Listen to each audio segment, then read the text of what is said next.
ውድ ቤተሰቦቼ እንዴት ናችሁ? ሰላም ነው?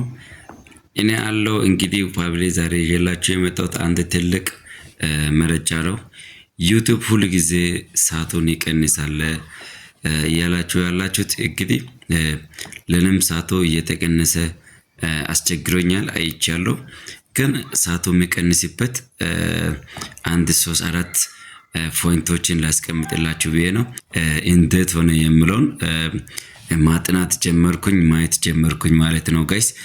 ሰዓቱ የሚቀንስበት አንደኛ ፋሚሊዎቼ ሁለት ተመሳሳይ ዋይፋ ላይ በሁለት ስልክ ቢሆን በሶስት ስልክ ቢሆን ተመሳሳይ ዋይፋ ላይ ዩቲዩብ የምትጠቀሙ ከሆነ ቪዲዮ የምታጫውቱ ከሆነ ሰዓቱም ይቀንሳል።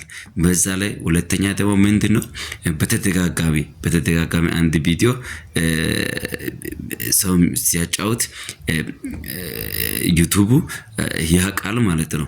ስለዚህ በተደጋጋሚ ቪዲዮ ማጫወት አያስፈልግም። በራሳችሁ ስልክም ይሁን በሌላ ስልክም በተደጋጋሚ ማጫወትም ራሱ የቻለ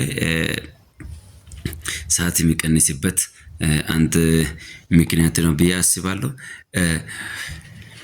በሌላኛው ደግሞ ጋይሶች ኮፒ ራይት ዩቲዩብ ላይ ካለ በእናንተ ቪዲዮ ውስጥ ኮፒ ራይት ካለ ዩቲዩቡ ያውቃል ማለት ነው። በዛ ምክንያት ኮፒ ራይት ስላለ ሰዓቱን ይቀንሳል።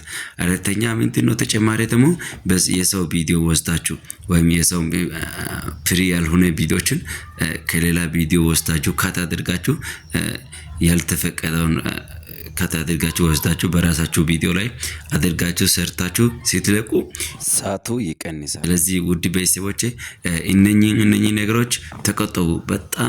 በጣም ለዩቲዩቡ አደጋ ነው ማለት ነው። ስለዚህ በጥንቃቄ መስራት አለባችሁ የሚለው ለእናንተ ለማስተላለፍ ፈልጌ ነው። ውድ ቤተሰቦች ይሄን ሜሴጁ ከተመቻችሁ ላይክ እና ሼር ኮሜንት ማድረግ እንዳይረሳ።